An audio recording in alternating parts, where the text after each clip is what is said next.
Olá pessoal, sejam bem-vindos ao programa Bíblia Fácil. Está começando o seu programa semanal de estudo da Bíblia. Que alegria poder saudá-lo, porque todas as semanas a gente tira um tempinho para estudar um pouquinho mais a Palavra de Deus. Você sabe que esse livro maravilhoso deve ser a nossa cartilha, né?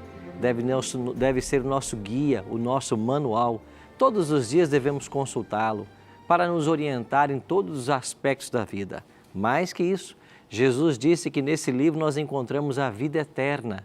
A vida eterna é Ele e esse livro aponta o caminho para o céu. Por isso vamos fazer desse livro objeto do nosso estudo nessa próxima hora e você é o nosso convidado. Quero aproveitar e mandar um abraço carinhoso para todo mundo que está aí sintonizado no programa Bíblia Fácil. Lembrando você que aos domingos à noite também, em uma igreja adventista perto de você, esses mesmos temas da palavra estão sendo estudados e você é um convidado para nos fazer uma visita. Se você não sabe onde encontrar uma igreja, pode acessar o nosso site, encontreumaigreja.com.br. encontreumaigreja.com.br. Ali você vai encontrar o endereço de uma igreja adventista bem pertinho de você. Faça-nos uma visita, você será muito bem-vindo. E para você que está nos assistindo e quiser participar aqui do estudo do Bíblia Fácil, nós temos um guia que foi preparado com muito carinho para você e para a sua família. Todos os temas do programa estão nesse material aqui. Ao longo do programa você vai ver aqui a legenda com os meios de contato para solicitar esse material. Você pode telefonar para nós em horário comercial, você pode mandar um WhatsApp a qualquer momento do dia, você pode acessar também nosso site na internet. Assim você solicita esse material, mandamos para a sua casa e você vai acompanhando aí os mesmos temas que aqui vamos estudando. No final do mesmo, você vai encontrar um questionário. Se você preencher esse questionário e devolver para a gente, você ainda vai ganhar um DVD com esses mesmos temas em vídeo, gravados lá nas terras bíblicas. Então peça agora o seu, é um presente da Novo Tempo para você, você não paga nada por isso, é gratuito. Lembrando sempre que nós podemos fazer isso graças ao apoio dos Anjos da Esperança. E você que está me assistindo e é um anjo, muito obrigado por ser um anjo da esperança, por apoiar o Ministério da Novo Tempo. Se você não é ainda, você pode se tornar.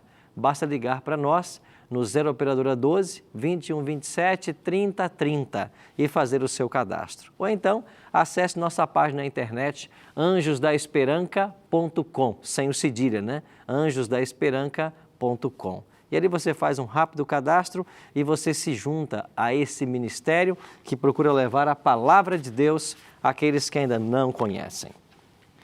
Aqui estamos com as Bíblias nas mãos, nós estamos aqui com amigos, né, que vieram de vários estados do Brasil, já há algumas semanas, né, estudando a palavra de Deus e a gente chegou aí em mais um tema. Hoje vamos aprender um pouquinho mais sobre a morte, né? Ninguém quer morrer, não é verdade? Existe no ser humano naturalmente um instinto de preservação. E o homem está aí buscando, por todos os meios, né, tentar encontrar o caminho para a imortalidade, para a vida eterna. E eu fico pensando, tanto se investe nessas pesquisas para tornar o homem imortal, enquanto que nesse livro aqui, ó, o livro de Deus, a gente sabe exatamente o caminho para ter vida eterna. Então hoje você vai conhecer mais a respeito disso. Vamos aprender sobre a morte, o que é a morte, o que acontece quando as pessoas morrem e, mais que isso, o que acontece depois da morte. Então, pegue a sua Bíblia e se junte a nós nesse estudo. Vamos começar orando, pedindo a bênção do nosso Deus para mais um momento de estudo da palavra? Pai de amor, estamos reunidos mais uma vez para estudarmos o Teu livro sagrado. Suplicamos que o Teu bom e Santo Espírito esteja conosco e nos ajude agora a entendermos um pouquinho mais desse tema que é tão relevante para os dias atuais. Em nome de Cristo nós te oramos. Amém. Então vamos olhar para a nossa Bíblia e vermos alguns versos que vão trazer luz a respeito do tema da morte. O que Jesus ensinou sobre a morte? Para muitos a morte é o fim, né? Alguns dizem, não, tudo que nós temos nessa vida é a vida e quando chega a morte, acabou tudo. Mas será que a morte é o fim para o ser humano? Será que existe algo além da morte? Alguns também ensinam por aí que a pessoa quando morre, morre o corpo, a matéria, e o espírito se separa, se desassocia. Eu já vou introduzir o tema de hoje dizendo que isso aqui é uma heresia, viu? uma heresia popularizada principalmente por Hollywood. E você vai se lembrar daquele filme, por exemplo, Ghost, né? O Outro Lado da Vida. Ali o homem se acidenta e morre, e aí o espírito, né, ou a alma sai dele e vai brigar pela esposa e continua viva. Aí o povo assiste filme e acha que isso é verdade. Assiste novela e acha que isso é verdade. Outro dia até alguém me confrontou e disse, pastor, encontraram a Arca da Aliança, né? Ele assistiu Indiana Jones, né? Aí achou que a Arca da Aliança tinha sido encontrada. Ou seja, as pessoas vivem no mundo da fantasia. Agora, a Bíblia é realidade. Então, a palavra de Deus é contra essa ideia de que nós temos uma alma e na hora da morte a alma se separa do corpo. Isso é Platão, isso é filosofia, isso não é teologia. Essa história de que nós temos uma alma que está aprisionada no corpo e que se separa por ocasião da morte, isso é dualismo platônico, isso é filosofia grega, isso nada tem a ver com Bíblia. E infelizmente hoje, no Brasil principalmente, está arraigada essa ideia de que na morte alguma coisa consciente sai do corpo e vai para algum lugar. E você que assiste aí TV, né? De vez em quando morre uma personalidade, aí aparece um monte de apresentadores dizendo, fulano de tal faleceu, mas ele já está lá no andar de cima, ele já está no lugar melhor, ele está olhando por nós. Mentira! Isso é mentira, não existe isso. Ninguém morre e vai para o andar de cima, ninguém morre e sai por aí perambulando, se reencarnando, ninguém morre e vai para outro corpo, não tem nada disso. E você vai comprovar o que eu estou dizendo hoje nesse livro aqui, ó. Agora, se você não acredita na Bíblia como base da verdade, aí tudo bem, aí você pode crer no que você quiser. Agora, se você acredita que esse livro é um livro inspirado por Deus, e contém para nós a verdade, então você vai entender hoje exatamente o que acontece com as pessoas quando elas morrem. E você vai descobrir que nada tem a ver com dualismo platônico. Vamos começar então por João capítulo 11. Aqui você tem a experiência da morte de um grande amigo de Jesus. Como ele se chamava? Lázaro. Então João capítulo 11 traz aqui a história do maior milagre que Jesus realizou em seu ministério. O maior milagre que Cristo realizou no seu ministério foi ressuscitar Lázaro. E lhes acrescentou, nosso amigo Lázaro fez o quê? Adormeceu, mas eu vou o quê? Despertá-lo. Disseram, pois, os seus discípulos, Senhor, se dorme estará salvo. Verso 13. Jesus, porém, falara com respeito ao quê? A morte de Lázaro. Mas eles supunham que tivesse falado do repouso do sono. Então Jesus disse assim, olha, nosso amigo Lázaro adormeceu, ou seja, ele morreu, mas eu vou despertá-lo, eu vou ressuscitá-lo. Então Cristo comparou a morte a um sono, não só Cristo, a Bíblia em vários textos compara a morte a um sono. Nós vamos ver hoje, inclusive o apóstolo Paulo falando, né, depois os que dormem ressuscitarão.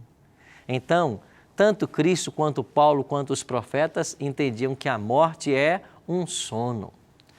Segundo a Bíblia, o ser humano é mortal ou imortal? Que é o homem que dele te lembres e o filho do homem que o visites. O que é o homem? Para você se lembrar dele. E aí Ezequiel diz assim, eis que todas as almas são minhas, como a alma do Pai, também a alma do Filho é minha. Mas a alma que pecar, essa o quê? Morrerá. Então a alma é mortal ou imortal? Ela é mortal, se ela pode morrer é porque ela é mortal. Então a ideia de que a alma é imortal, de que o corpo é que acaba e a alma não, é uma mentira diabólica. E de fato essa foi a primeira mentira que o diabo contou lá no Éden. Deus disse assim para Adão e Eva, vocês não comam no fruto, porque se vocês comerem, vocês irão morrer. Aí vem a serpente e diz, não Eva, você pode comer, você não vai morrer. É porque Deus sabe que se você comer, os seus olhos se abrirão e você vai ser como Deus. Olha a mentira que o diabo pregou. E o pior que Eva acreditou, comeu e ainda levou para Adão, ele comeu e aí começou a história de miséria e desgraça da raça humana. Tudo começou por se acreditar numa mentira que o diabo pregou, de que a alma é imortal. E infelizmente, essa mentira diabólica lá do Éden já faz 6.000 anos que ela está sendo contada. E você vai ouvir por aí, até em púlpito de igreja, de que a alma é imortal. Bom, se a alma é imortal, Então você faz o que você quiser da sua vida, ela sempre vai ser imortal. Se ela não pode ser destruída, você faz o que você quiser. Você vive do jeito que você quiser. Para que Cristo, se a alma é imortal? Você percebe os elementos que comprometem as verdades do cristianismo? Se a alma é imortal, então não tem salvação. Todo mundo vai viver para sempre. Então a Bíblia é clara em dizer que não, a alma que pecar, essa morrerá. E o que é alma? Bom, por esse texto você pode entender. A melhor palavra sinônima de alma é pessoa. Então, toda vez que você lê na Bíblia a palavra alma, pode substituir por pessoa, porque alma é uma pessoa. Eu e você somos uma alma. Nós não temos uma alma, nós somos uma alma. É por isso que diz, a alma que pecar, essa morrerá. Verso 20, a alma que pecar, essa morrerá. O filho não levará a iniquidade do pai, nem o pai a iniquidade do filho. A justiça do justo ficará sobre ele e a perversidade do perverso cairá sobre este. Então, um conceito nós temos que aprender. Nós não temos uma alma, nós somos uma alma. E aonde está a prova bíblica dessa declaração? Está aqui no primeiro livro da Bíblia. Olha aí para o capítulo 2 de Gênesis. Olha o que diz, e Cíntia já te dou a palavra. Gênesis capítulo 2, olha para o versículo 7. Então formou o Senhor Deus ao homem do pó da terra e lhe soprou nas narinas o fôlego de vida e o homem passou a ser o quê? Então Deus juntou o pó da terra, soprou nesse boneco de barro o fôlego de vida, que nós também chamamos de espírito, e o homem passou a ser uma alma vivente. Então nós somos uma alma, nós não temos uma alma. E quando a pessoa morre, essa união que Deus fez na criação, da matéria com o espírito, ela separa. E quando ela separa, a alma acaba. Então a alma não é nada consciente fora do corpo. Alma, na Bíblia, no conceito bíblico, é a própria pessoa. É por isso que Ezequiel está dizendo assim, todas as almas são minhas. Ou seja, todas as pessoas são minhas. O pai não vai levar a iniquidade do filho, ou seja, nem o filho é do pai. Essas pessoas, essas almas são minhas e elas são mortais. Cíntia. Queria tirar uma dúvida, pastor.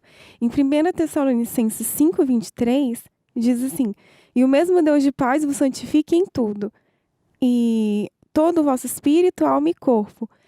Dá um sentido que o ser humano é um ser trino? Aí, porque eu entendi assim, né, antes, que nós somos um espírito, temos uma alma e habitamos em um corpo.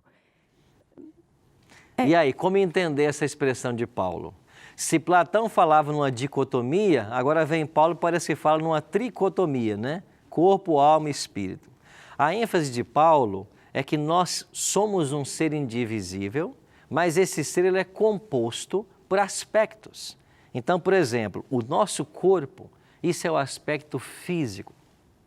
A nossa mente é o aspecto cognitivo, onde você aprende, onde você raciocina, e a capacidade que nós temos de relacionar-nos com Deus, ele chama de espírito.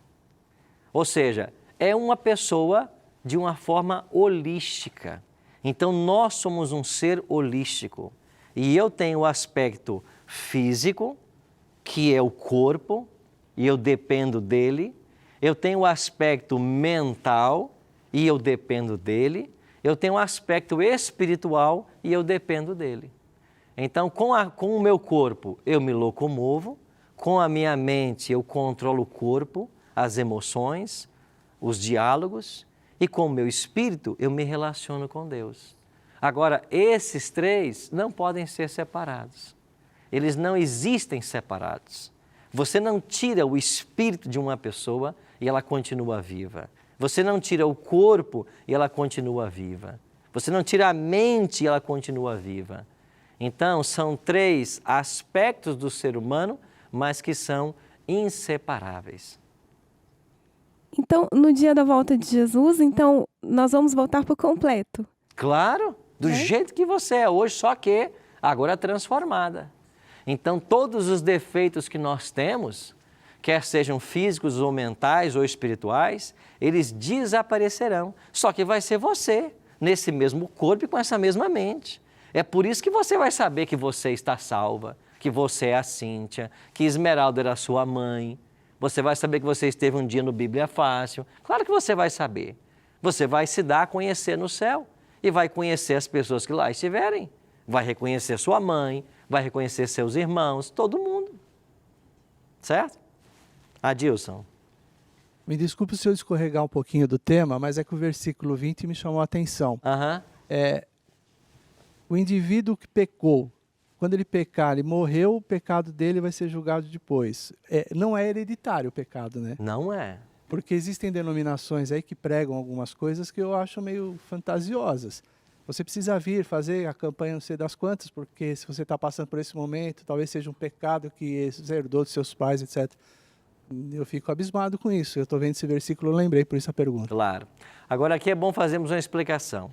Nós não herdamos a culpa, o pecado de ninguém. Então, o pecado que o pai comete, isso não pode ser levado para o filho. Agora, as consequências do pecado, isso pode. Por exemplo, uma mãe que durante a gestação usou drogas, fumou, o filho vai nascer com debilidade física por causa do pecado da mãe. Então, a atitude errônea da mãe prejudicou a criança. Então, você não transfere culpa de pecado. Agora, tem pecados que amargas consequências são levadas para filhos, netos e etc. Agora, a culpa não. É o que está dizendo a Bíblia. Pecado é individual. O pecado não pode ser transferido para ninguém. Eu não posso pecar por você. Quem peca é responsável pelo pecado que cometeu. Certo? Sim, Daniele. Pastor, eu acredito que a referência aqui está no Antigo Testamento, eu não sei exatamente qual a referência, mas fala da maldição hereditária, porque até a 4ª geração pagará o preço da maldição do pecado dos pais. Está no Antigo Testamento. Mas sabemos que agora, com Cristo, não existe mais maldição. Não é? Então, não vai haver essa questão da hereditariedade, da maldição, aquela questão até a 4ª geração. Não é? Agora, em psicologia, diz que realmente, para que você tire algum trauma de hereditariedade, por exemplo, eu eduquei mal o meu filho e ele tem alguns traumas, então isso aí vai gerar e só vai ser sarado no teu neto ou bisneto. Por quê? Porque isso vai passar, a educação errada, o trauma que foi levado na infância vai levar até gerações seguintes. Mas o que eu ia falar era sobre psicologia, a questão do corpo, alma e espírito, que no início as ciências humanas eram chamadas de ciências do espírito, mas aí ficava complicado você associar ciência e espírito e foi mudando a nomenclatura para chegar em ciência humana. Não é? Então, essa dificuldade do espírito com ciência. E a psicologia também, psique de psicologia, a tradução é alma. Não é? Mas aí foi mudando para mente, porque mente fica mais fácil de você associar à ciência. Mas aí a gente vê que ao longo da história nunca se conseguiu dissociar corpo, alma e espírito, né? Porque isso faz parte mesmo de um ser todo, né? Exato. De um ser completo. Inclusive hoje, né? Eles falam essa questão do estudo da natureza humana, eles já trabalham o aspecto físico, mental, espiritual, social, né? Então eles vão tentando entender as dimensões do ser humano, mas nenhuma dessa dimensão pode ser separada. E à luz da Bíblia, elas não existem dependentes. Então nós somos um todo completo. Então, quando Paulo faz menção a corpo, mente, ou corpo e alma e espírito, a ênfase é essa, são os aspectos do ser humano. Mas, em momento algum, esses aspectos estão desassociados. Sim, Albérico? Pastor, nós podemos, assim, analisar como exemplo a vida do rei Davi. Porque com aquele pecado que ele cometeu ali, a consequência que veio para a família. É verdade. Ele foi perdoado, mas a consequência foi grande. Foi passada. Agora, tem um outro detalhe que é interessante. A consequência é passada e tem filhos que herdam problemas dos pais, mas Deus está de olho em tudo isso. E Deus não vai deixar que nenhuma injustiça aconteça. De alguma maneira, Deus vai compensar o sofrimento involuntário dessa pessoa. Eu não sei como, mas certamente ele vai, porque Deus é justo. Porque se Deus não tem 2 pesos e 2 medidas, né? Se Deus ama a todos e quer salvar a todos, Ele vai levar em conta esse sofrimento que a pessoa tem por problemas de seus ancestrais. Deus vai colocar na balança tudo isso, eu não tenho dúvidas disso, né? Que Deus não é injusto. Sim, Esmeralda?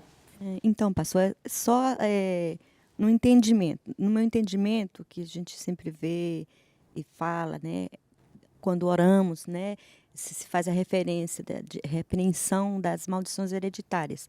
No caso, seria as consequências, né? As consequências. Está anulando, repreendendo, né? Na vida do cristão, na vida da pessoa. É verdade. Se você olhar, por exemplo, para Êxodo capítulo 20, onde você encontra aí os 10 mandamentos, você vai ter aí o 4º mandamento e há uma bênção, né?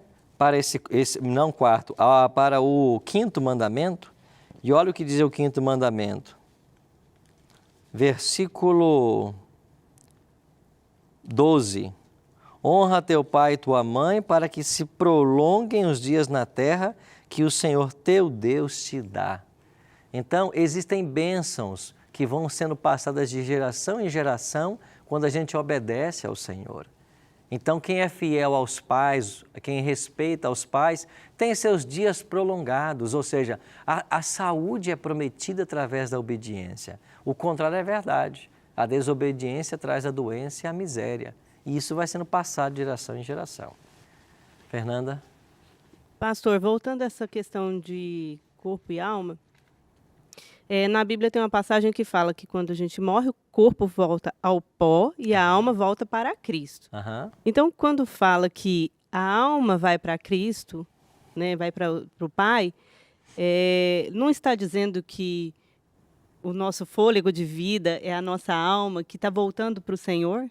Nós vamos ler esse verso hoje, só que não é a alma que volta, é o espírito. O texto diz assim: o corpo volte ao pó de onde veio e o espírito volte para Deus. Esse espírito é esse fôlego de vida que Deus soprou quando criou o homem. Então Deus, quando fez o ser humano, Ele fez o boneco de barro e Ele soprou o seu fôlego. Esse é o espírito. Então Ele teve consciência. Essa consciência é que é chamada desse espírito. Quando a pessoa morre, essa vida que Deus colocou volta para Ele, que é o doador da vida. E a pessoa torna-se inconsciente. Mas então não quer dizer que volta para Ele a minha identidade. Não, volta o fôlego. Volta para Ele a vida que Ele deu para você. Entendo. Entendeu? Mas nós vamos ler esse verso e eu vou voltar a falar nesse aspecto, tá bom? O que acontece então depois que morremos? Então podemos entrar então nesse tópico que a Fernanda mencionou. Vamos ver primeiro como é que a Bíblia descreve o estado dos mortos. Salmo 6,5. Pois na morte não há recordação de ti, e no sepulcro quem te dará louvor? Quem morreu não se lembra de nada, não pode nem louvar, porque está inconsciente. E olha Eclesiastes, porque os vivos sabem que hão de morrer, mas os mortos não sabem de coisa nenhuma, nem tampouco terão eles recompensa, porque a sua memória jaz no esquecimento. Então, o que esse verso combate é qualquer tipo de consciência após a morte. Isso que sai do homem, que nós vamos ler em Eclesiastes também, isso que sai do homem não é consciente, porque a consciência é quando você une os elementos. Então, quando Deus criou o corpo e colocou o espírito nele, ele virou uma alma. Essa alma é consciente. Agora, quando a pessoa morre, os elementos se desassociam, acabou a alma. Então, não existe possibilidade de vida consciente, de consciência após a morte. Nós vamos ir para um breve intervalo e quando voltarmos, continuaremos vendo mais textos a respeito da morte. Não sai daí, a gente já volta.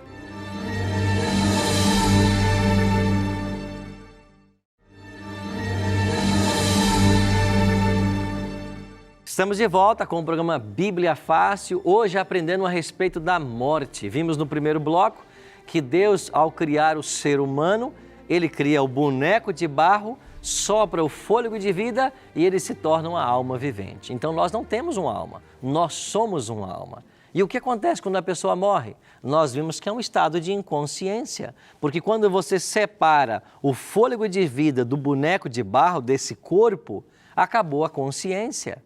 Então nós não temos uma alma, como muitos creem. À luz da Bíblia, nós somos uma alma. E vamos continuar aprendendo mais sobre esse tema. Antes, Esmeralda tinha uma contribuição aqui. Então, pastor, o senhor diz assim que a gente entende, né, aprende que quando nós formos para Cristo, né, nós não vamos, não reconheceremos nossa família, não reconheceremos o esposo, o marido, o filho, né, somos uma família só. Aí eu não entendi que o senhor tinha falado que reconheceríamos, né, reconheceríamos o filho, o esposo. Porque se a alma ficou, a nossa consciência, o conhecimento, a amizade, a família se acabou, né? Então o conhecimento, o espírito vai levar o quê? Boa sua pergunta. Na semana que vem, nós vamos falar mais sobre esse tema, que vamos estudar a respeito da ressurreição. Mas eu vou adiantar. Quando a pessoa morre, a alma deixa de existir, porque separa-se essa consciência do corpo. O corpo vai voltar para o pó e vai desaparecer um dia, e essa consciência desaparece, porque é o dom da vida que Deus deu a nós, e esse dom volta para Ele. Só que não volta consciente. Acabou a alma. Só que Jesus prometeu que vai ressuscitar a pessoa. A ressurreição é uma promessa de Cristo. Lembra lá de João 11, 25? Eu sou a ressurreição e a vida. Quem crê em mim, ainda que morra, viverá. Então, um dia, Cristo vai juntar novamente os elementos. Ele vai trazer o corpo do pó da terra e vai colocar de novo a consciência nesse corpo. E a alma voltará a existir. Aí as lembranças, então... Todas elas voltarão. Porque se elas não voltarem, você não terá identidade mais. Então nós nunca perderemos nossa identidade. O caráter nós levaremos para os céus. O caráter que nós desenvolvemos à semelhança de Cristo. E outro detalhe, Jesus falou que quando nós chegarmos nos céus, nós vamos nos assentar à mesa com Abraão, Isaque e Jacó. Ora, para mim me assentar à mesa com eles, eles terão que existir, terão que ser eles, eu terei que saber quem são eles, quem foram eles. E outra, se eu perder a minha memória de tudo que vivi, de todos os meus familiares, eu vou chegar no céu como uma pessoa alienada, completamente alienada. Então, a razão, a consciência que nós temos hoje, ela vai permanecer, inclusive quando as pessoas ressuscitarem, tanto ímpias quanto salvas, elas vão ressuscitar com o último pensamento que morreram. Essa é uma pergunta que meu marido sempre fazia para mim, e ele se entristecia. Ele falava assim, Esmeralda, nós vamos lá para o céu, eu não vou lembrar de você, não vou lembrar de ninguém, eu não vou gostar não. Pois ele tem uma boa notícia para ele então, vai se lembrar sim. Adilson. Eu não sei dizer em qual parte da escritura que está isso, mas o senhor deve saber. Tem uma parte que diz, não darás ouvidos ao que dizem os mortos. Se quem escreveu isso disse exatamente assim, é porque existe a voz dos mortos. Se não existisse, ele não teria dito isso. Bom, você vai ter em Deuteronômio uma severa advertência a respeito de consultar mortos. Eu não sei se eu vou achar aqui tão rápido, no livro de Deuteronômio, mas Deus, ele condena fortemente a questão de consultar os mortos. Deus diz assim em sua palavra, acaso em favor dos vivos se consultarão os mortos? Então Deus, ele condena o contato, a tentativa de se conversar com os mortos. Por que Deus condena? Porque o morto não sabe de nada. Então qualquer tentativa ou pretensão, ou qualquer contato que alguém acha que fez com os mortos, de fato não fez com os mortos. Fez com os anjos do diabo, com os demônios. Você quer ver um exemplo? O próprio rei Saul.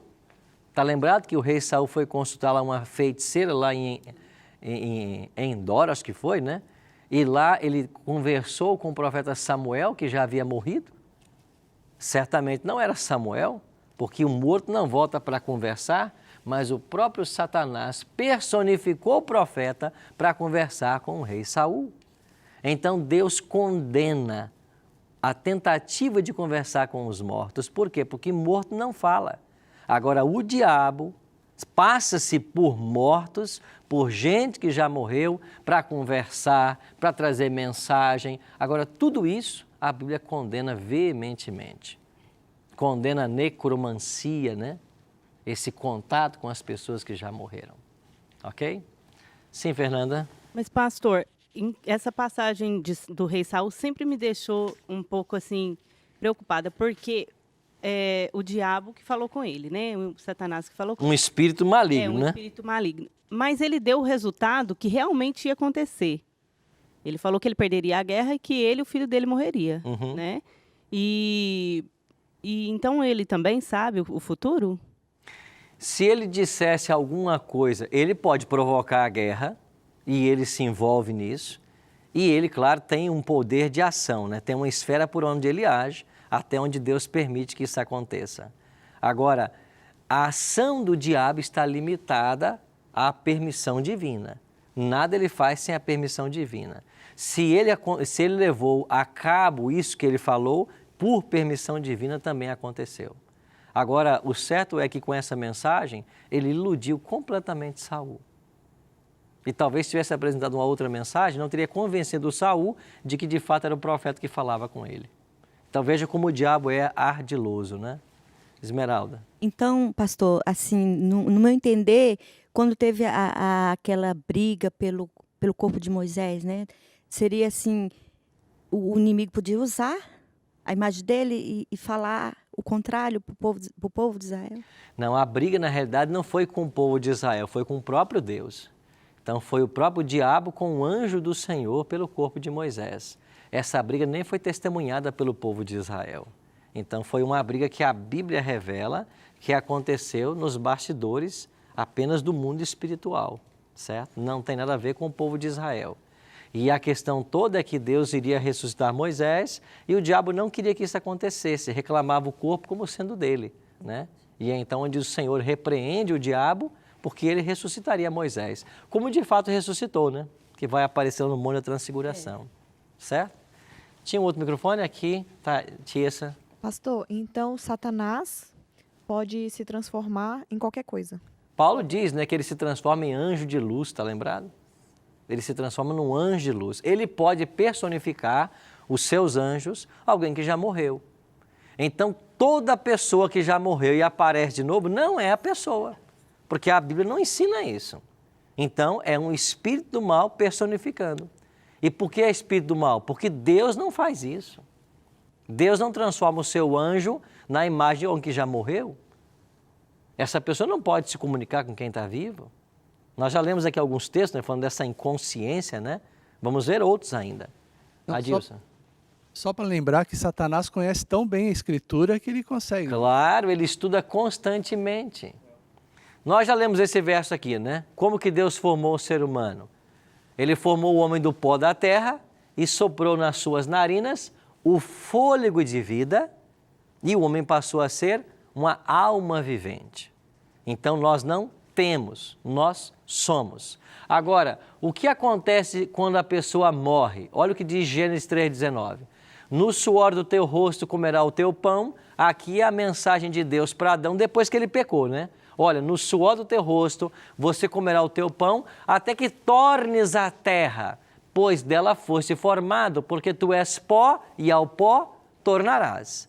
Então você veio da terra e por causa do pecado você vai voltar para a terra. Salmo 146, 4.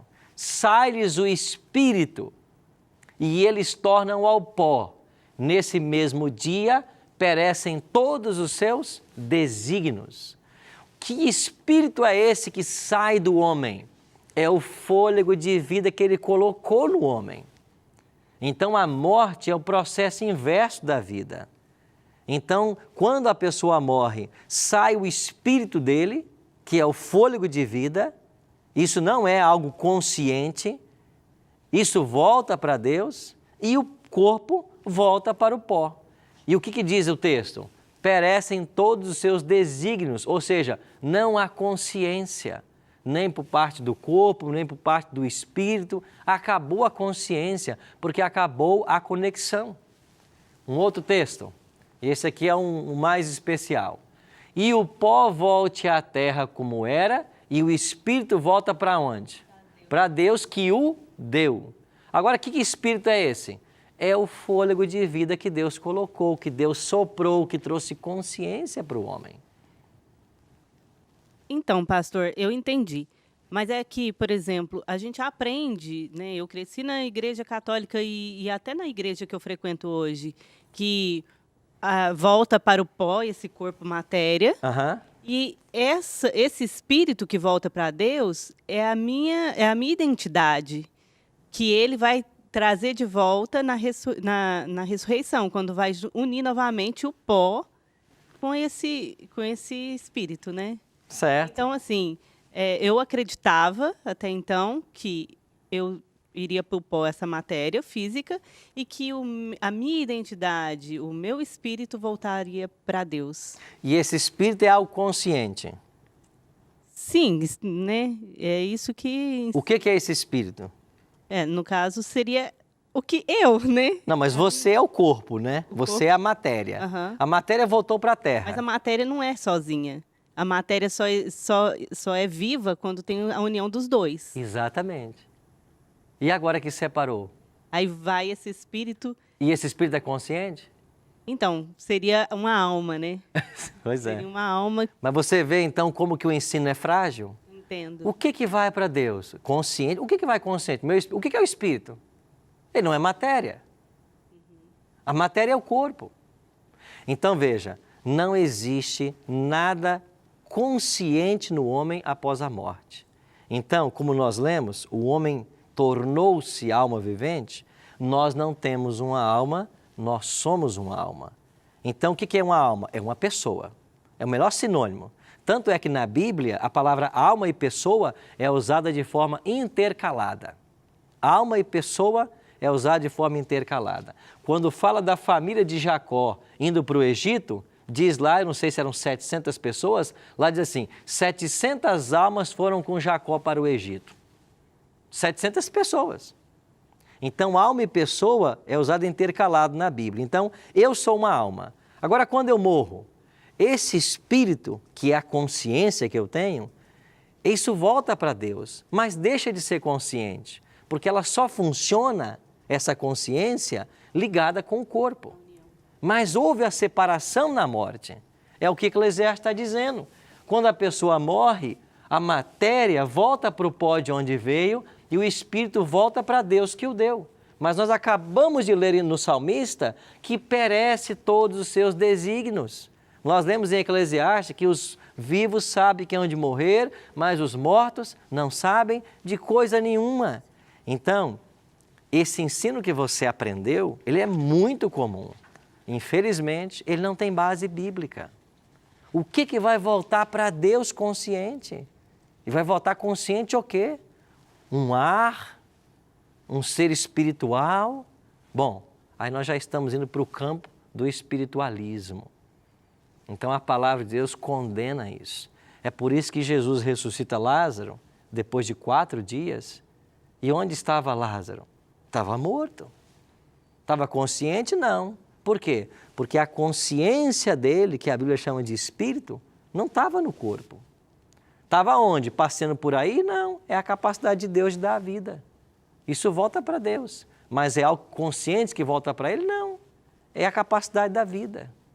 Agora, quando Deus coloca de novo, e quando Cristo chama Lázaro à vida, ele sendo Deus, voltou essa consciência, ou esse espírito para o corpo, e a consciência se refez. A alma voltou a existir, e a alma ressuscitou.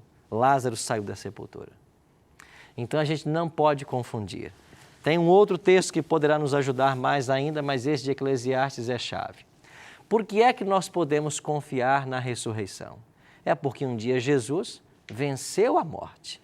E nós já lemos um texto com vocês aqui, eu queria relembrá-lo. Olha o que disse Cristo em João capítulo 5, né? Nos versos 28 e 29. Olha o que prometeu Jesus. Na página 712, João 5, 28 e 29.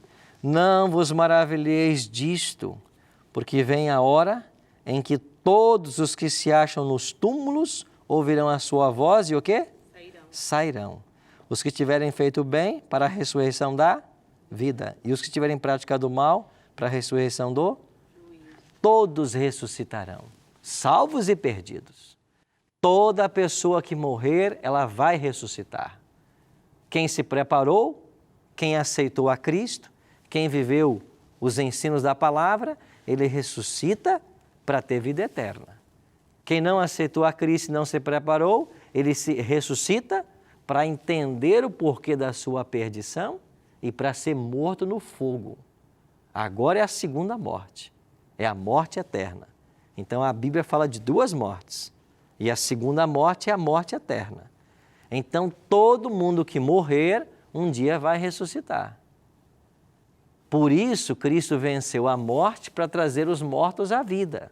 Agora, se há ressurreição do corpo, do mesmo corpo que nós hoje temos, que vai ser consumido pela terra, mas vai ser refeito de forma miraculosa, você descarta qualquer ideia de alguém vagueando por aí, de parte do ser humano vagueando por aí, conectando-se, conversando. Não tem nada disso.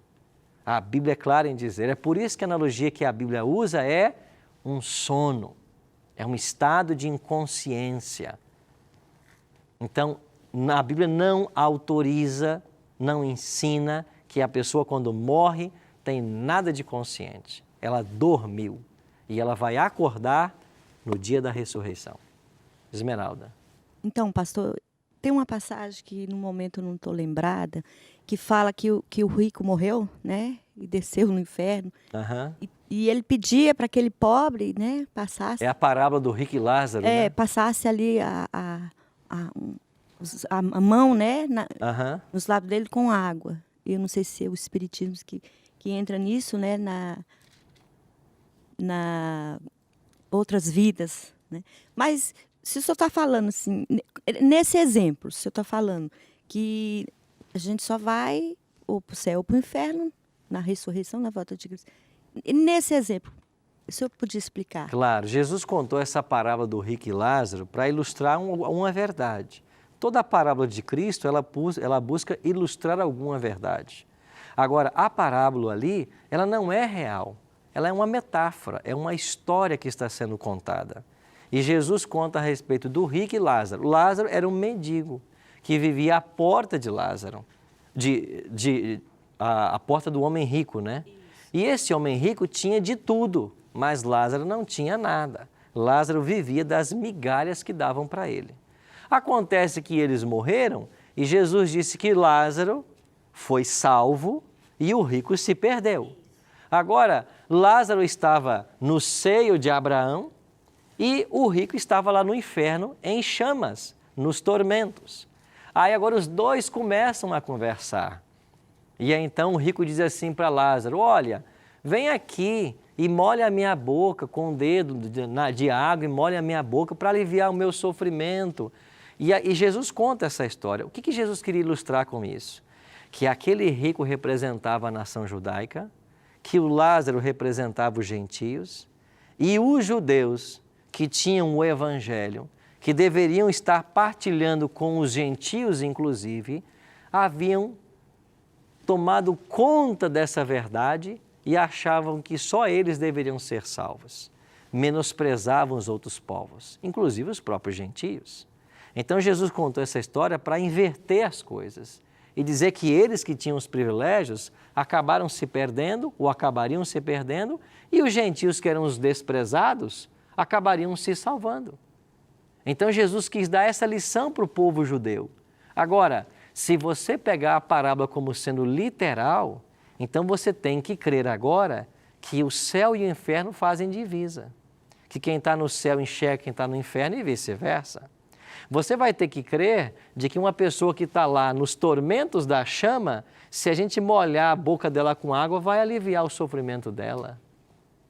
e que lá a pessoa vai ficar eternamente em chamas. A Bíblia não ensina isso em lugar nenhum. A Bíblia diz que um dia o fogo vai destruir o ímpio, vai destruir e vai acabar para sempre.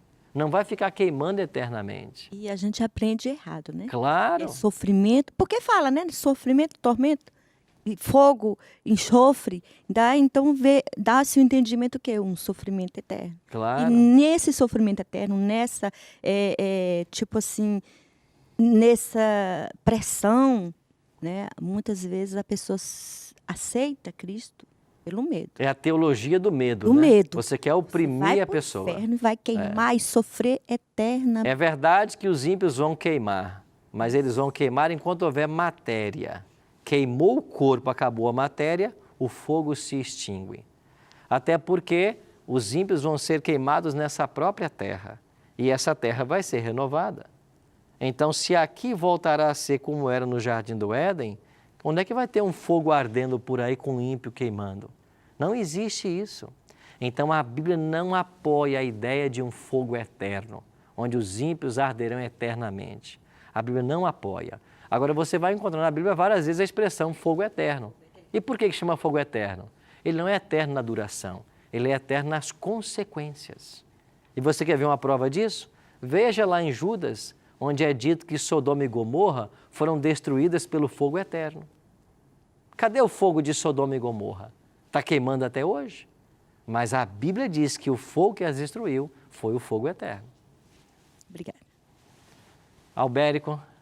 Pastor, no tocante ao que o senhor falou, a consciência, a alma, o corpo, o que é que, se nós pararmos e analisarmos a passagem que Jesus tira Lázaro do túmulo, ele ali orou. Ele orou ao Pai, para que ali o Pai colocasse a consciência, aquilo que estava guardado com ele. Sim. Estava guardado, orou para que ele... Por que Lázaro não estaria andando ali no meio de Marta? Né? Então isso prova tudo. Sim. Não existe. Está andando, circulando o Espírito, andando ali, falando, Marta, pede para Jesus me voltar. Não, ele parou, quis mostrar que ele é o Deus e que ele orou ao Pai. Ele pediu quase que autorização, né, pastor?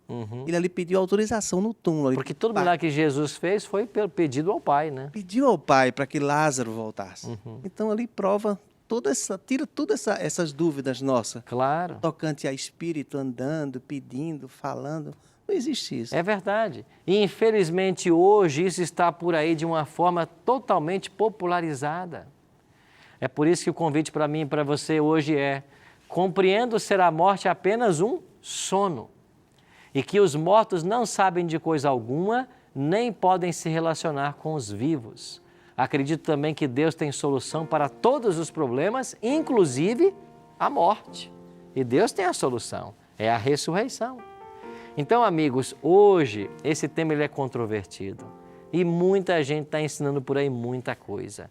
Que a pessoa morre e já vai para a glória, que a pessoa morre e se reencarna, que a pessoa morre e fica andando num plano espiritual. Nada disso é bíblico. A Bíblia é simples. A Bíblia só diz assim: quem morre está dormindo. É um estado de inconsciência. Até quando? Até a ressurreição. Por isso a Bíblia ensina a ressurreição do corpo. E na semana que vem vamos ver esse tema, o tema da ressurreição. O corpo vai ressuscitar, o mesmo corpo que nós temos. E por que ele vai ressuscitar? Porque Deus vai unir mais uma vez os elementos. Quando Deus une o elemento, a consciência volta. Foi assim na criação e vai ser assim na ressurreição. Ele vai unir os elementos. Agora, tanto o corpo que fica na terra, quanto esse espírito que volta para Deus, eles não têm consciência independente. É como a luz que nos ilumina. Você tem aqui uma lâmpada e você tem uma corrente elétrica. A lâmpada sozinha não produz luz, a corrente elétrica sozinha não produz luz. Só há luz se você unir a corrente elétrica com a lâmpada. Esta é uma ilustração muito boa para entender que só há vida, só há consciência se nós unirmos o corpo com o espírito, que Deus é quem dá. Eu espero que você tenha entendido um pouco mais do tema de hoje. É claro que aqui em uma hora nós vamos exaurir todo o tema, mas que crie em você o interesse em buscar mais nesse livro, compreender o que Deus ensina a respeito dos estados dos mortos. Agora, a boa notícia que o Evangelho sempre traz é que os mortos um dia ressuscitarão. Nós temos que ter essa esperança no coração, porque cedo ou tarde a morte põe a mão em cima de alguém que nós amamos. Mas mesmo que a morte leve, a promessa de Cristo é que Ele vai ressuscitar e nós temos que nos apegar a isso. Enquanto ouvimos essa música agora, eu queria que você pensasse: tem alguém que eu amo, a quem eu já perdi? Há esperança de um reencontro então? Então vamos nos preparar para que esse reencontro seja possível. Vamos fazer o preparo que a palavra nos orienta para que um dia nós estejamos juntos e agora por toda a eternidade. Pense nisso enquanto a gente ouve essa canção.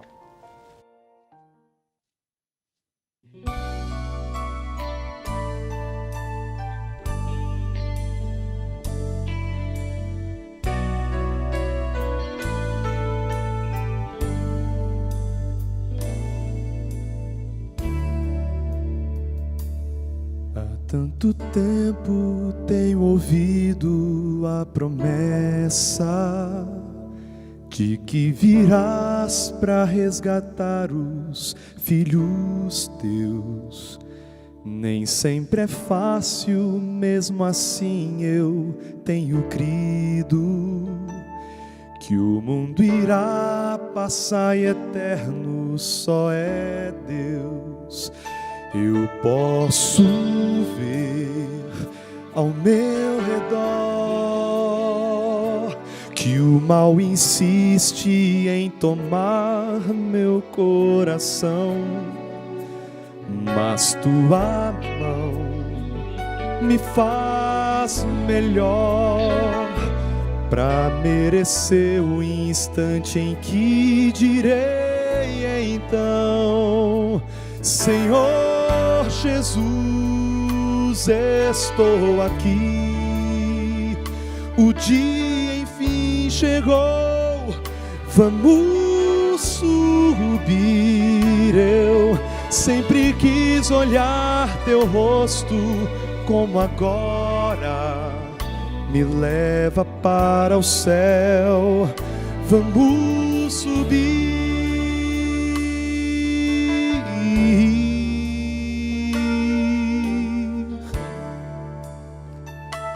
Mesmo que todos os amigos se afastem e que eu seja perseguido em meu viver, tua presença em minha vida é o que importa.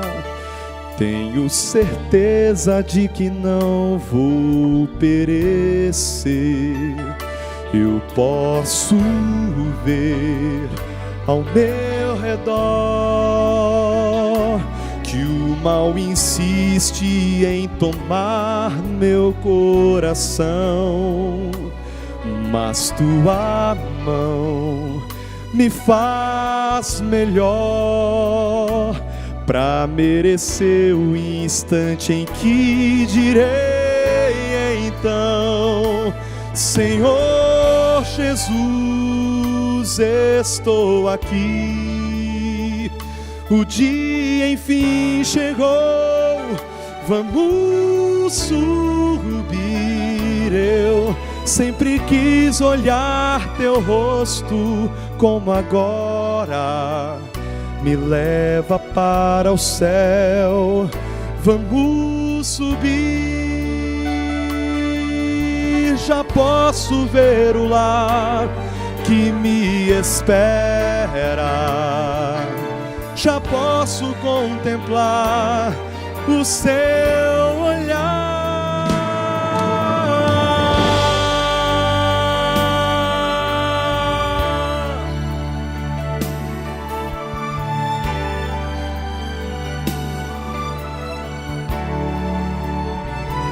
Eu sempre quis olhar teu rosto como agora. Me leva para o céu, vamos subir.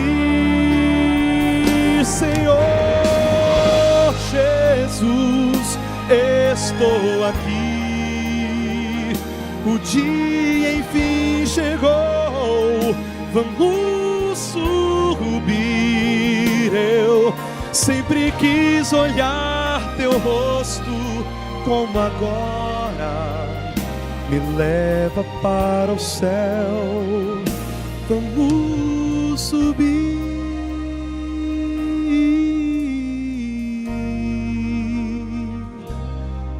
Nos leva para o céu, vamos subir.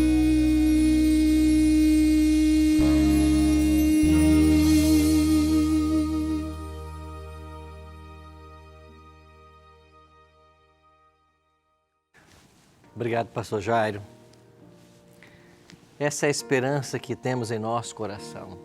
Me leva, Senhor, para os céus, nós queremos subir. E um dia, os vivos salvos serão transformados e os salvos mortos ressuscitarão, porque a morte foi vencida por Cristo na cruz. E Ele mesmo prometeu, aquele que crê em mim, ainda que morra, viverá. Pode ser que o estudo de hoje trouxe alguma nova revelação para você. E isso às vezes nos choca no primeiro momento. Mas eu queria terminar o programa de hoje partilhando um texto da Palavra de Deus com vocês, que deixa muito claro o que pretendemos aqui ensinar. Em Deuteronômio capítulo 18, a partir do verso 9, Deus está orientando o povo de Israel para que quando eles chegassem em Canaã, eles tivessem um procedimento de acordo com a vontade dele. E Deus assim orientou: quando entrares na terra que o Senhor teu Deus te der, não aprenderás a fazer conforme as abominações daqueles povos. Não se achará entre ti quem faça passar pelo fogo seu filho ou a sua filha, nem adivinhador, nem prognosticador, nem agoureiro, nem feiticeiro, nem encantador, nem necromante, nem mágicos, nem quem consultem os mortos. Pois todo aquele que faz tal coisa é abominação ao Senhor, e por estas abominações o Senhor teu Deus os lançará de diante de ti. O que é abominação para Deus? O que Deus abomina? Sacrificar nossos filhos. Adivinhador, prognosticador, agoureiro, feiticeiro, encantador, necromante, mágico e quem consulte os mortos. Porque é na base desta filosofia de se consultar os mortos que o diabo opera. As pessoas, quando morrem, vão para um estado de inconsciência. E toda a aparência que alguém imagina ter visto de alguém que já morreu, não pode ser a pessoa que já morreu. Certamente são espíritos do mal levando as pessoas para o engano. Eu espero que esses textos tenham suscitado em você o desejo de conhecer mais da Palavra de Deus, de saber um claro assim diz o Senhor, e de se preparar, porque o conhecimento da palavra é o que nos ajudará a não cair diante das ciladas do inimigo. Por isso, ao encerrarmos o programa de hoje, vamos buscar entender que Deus tem em sua palavra as verdades com muita clareza. E nós temos que comparar textos com textos. E quando um texto parecer nebuloso, nós temos que analisá-lo à luz de todo o contexto da Bíblia. E a gente então resolve o problema. Que Deus possa continuar abençoando a todos nós nesse prosseguimento, nesse avanço do conhecimento da palavra e da vontade dele. Vamos orar por isso? Pai querido, muito obrigado por tua palavra no dia de hoje. Obrigado, Senhor Deus, por entendermos de que o Senhor nos criou não para que morrêssemos, mas para que vivêssemos eternamente. E a despeito da entrada do pecado em nosso planeta e da primeira morte que nós todos estamos sujeitos, a promessa de que um dia nós ressuscitaremos e aqueles que crerem em Ti não passarão pela segunda morte. Ajuda-nos, Pai, a fazer o devido preparo para Te receber em glória e majestade. E permita, Senhor Deus, que a verdade da Tua palavra nos liberte das trevas, do erro e da ignorância, e que nós possamos caminhar ao Teu lado no caminho que o Senhor deseja que trilhemos. Abençoe os amigos que estão aqui conosco nos estúdios da Novo Tempo e abençoe também aqueles que nos assistem em casa. Que a Tua bênção cubra nós e nossos familiares e que a cada instante o Senhor nos prepare para os céus. Em nome de Cristo nós te oramos. Amém. Muito obrigado, amigo, pela sua presença no programa de hoje. Semana que vem vamos estudar o tema da ressurreição. Jesus falou de 2 ressurreições. Quando elas acontecerão? O que significa ser ressuscitado? Eu espero você aqui no Bíblia Fácil na próxima semana.